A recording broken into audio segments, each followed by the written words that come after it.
Hey, welcome to this week's Monday Update. We just have two topics this week. I tell you, this is kind of a cut rate production, huh? I thought the promise was three items. Well, I just say that's not the promise. It's just our normal habit. And so I can talk really long if you like. Probably nobody looking for that. So let me just get to number one. Number one is we have what occurred to me Sunday as Ben was announcing it. We have a gospel table. Did you hear that announcement Sunday? It's the lost and found. This is how the lost gets found. Okay, I'm stretching a little bit for a gospel table there, but we have lots of items that get left behind in pews, that get left at the activities building, and they're on a table just off our main foyer. You're not sitting right out in the middle. That's not really try to advertise the yard sale there on a Sunday morning, but right under our billboard, kind of in the hallway that goes to the ladies' room, we've got a lot of items there. Now, here's the deal. If folks had realized they were lost and where they were lost, they would have already asked us about them. So you may be thinking, well, I haven't lost anything. I don't think there's anything there.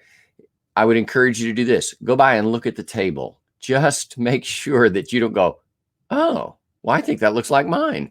That sort of thing. Because like I say, they would, if they were going to be claimed that way, they would have already done so. And it happens. It takes a while to happen where we build up this much stuff. And, someday soon it's going to be not the lost and found table. It's going to be the, hey, look at all this stuff. If you see something you like, take it table. So maybe not just yet, but certainly come by, check it out. We'd love for those things to get back home. And yes, it's crazy surprising, some of the stuff that's on there, but we have quite the collection of sunglasses. We have really nice umbrellas. So, pay attention to that. As you're here Sunday or Wednesday, just drop by the table, make sure nothing looks familiar. We would get home every year from the mission trip and there'd be stuff on a bus, and all the kids who were on your bus, it's one of theirs. And yet they all look at you like, no, I've never seen that before. I'm not missing anything. I'm like, you need to look at this stuff and say, oh, yeah, that's mine. How did that get there?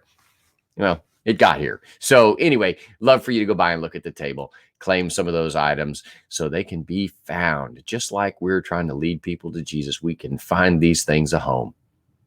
Okay, that's enough of that. Hey, the other thing is, this is a public service announcement, a friendly reminder. Valentine's Day is coming.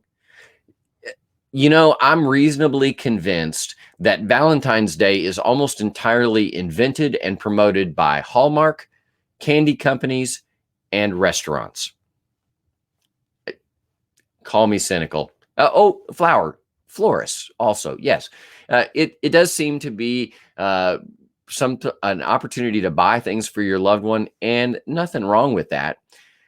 I would say that it is St. Valentine's Day. It started off not quite in the theme that we have today, or with all of the product placement that we have today. And as a Christian, I think maybe we could take that as a reminder. It does fall on Sunday this year, which is, kind of interesting. I'm sorry about it falling on Sunday. Ladies, some of you, that will cost you your one nice restaurant a year, and that ain't right.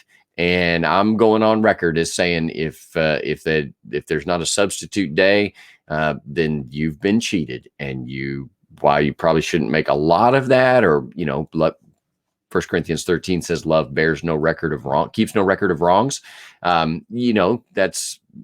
You've been cheated. So at least we recognize that. But guys, certainly we can do better than that. And yes, guys, you might say, well, why does it always fall to us? Because it does, because that's how it works.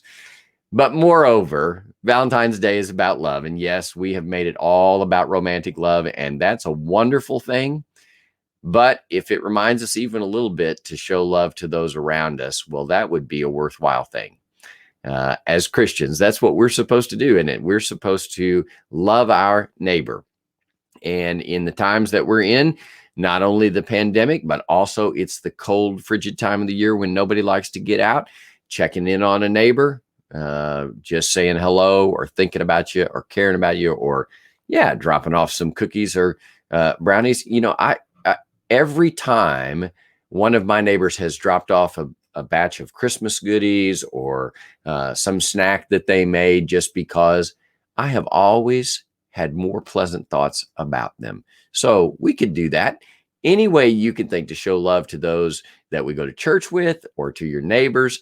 Well, that'd be okay. Now, be careful if you're single and you take a gift to another single person on Valentine's Day. Well, they're going to ask what your motivations are, or they're at least going to wonder. And ladies, particularly if you do this thinking, man, LP said we should do something nice, I'll just do something nice. Oh, some of us, sometimes we men are a little dense and we see things where there aren't things. So be a little careful with that, that sort of thing. But I think in general, most of us can figure out we can help people around us. We can love people around us, whether it's Valentine's Day or not. But just a little reminder, remember, guys, particularly Sunday is Valentine's Day. And we'll see you soon at Union Hill.